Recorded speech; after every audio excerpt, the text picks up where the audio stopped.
spit on him. He loved the people that nailed him to the cross. And he died for them. Right? Jesus didn't just come to die for anyone that says, oh, look at me, I have a good life, right? Oh, I go serve the poor, right? When I love Jesus, right, then I'm going to do the things that he did. I'm going to look for people that need to be loved and love them even if they can't love me back.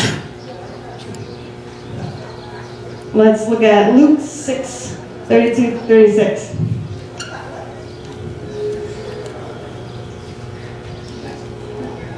Luke 6:32-36 says, if you love those who love you, what credit is that to you? Even sinners love those who love them. And if you do good to those who are good to you, what credit is that to you? Even sinners do that. If you lend to those from whom you expect repayment, what credit is that to you? Even sinners lend to sinners, expecting to be repaid in full. But love your enemies. Do to them and let them without expecting get anything back. Then your reward will be great and you will be sons of the Most High because he is kind to the ungrateful and the wicked. Be merciful just as your Father is merciful. That is nuts. That is hard. Is that hard? To love someone that hates you? To love someone who's not going to give anything back? Shoot. Every single day. I am really good at loving people that love me because I know that they're going to give me something I want, right?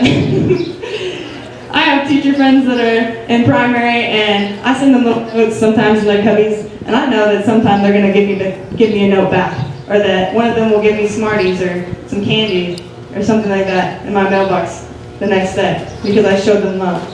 But what would change in my life if I loved someone who didn't show me love?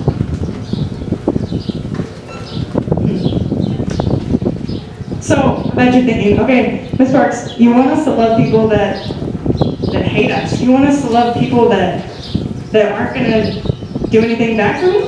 So, I don't get it. What do I do? How do I do this? You should go to Africa.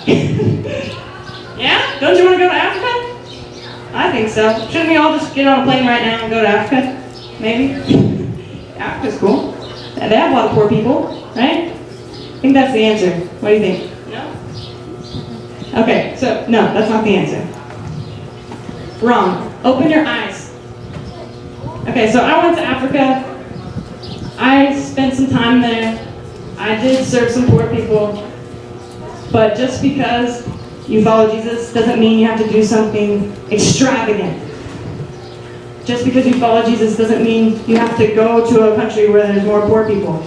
There are poor people right under your nose. There are people right here in Guadalajara that you can love.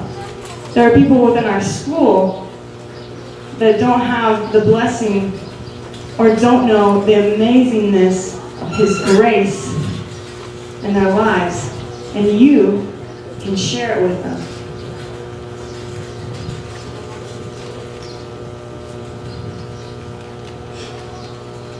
We failed our mission as Christians.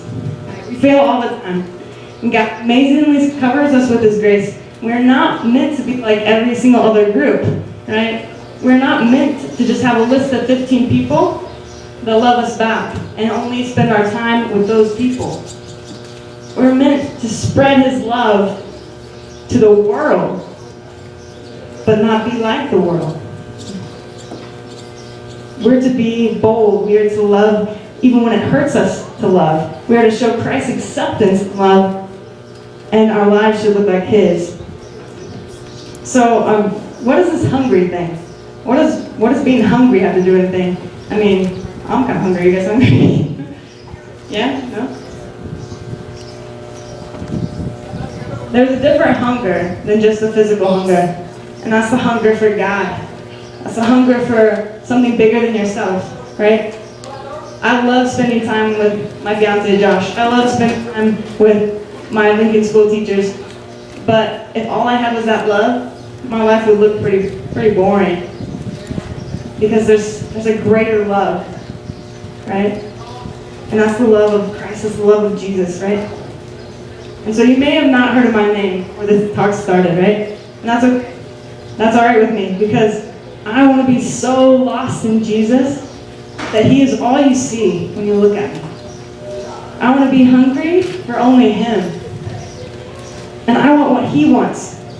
And that means easy. Because sometimes I just want to go get Dairy Queen every day, right? Sometimes I just want to serve myself, right?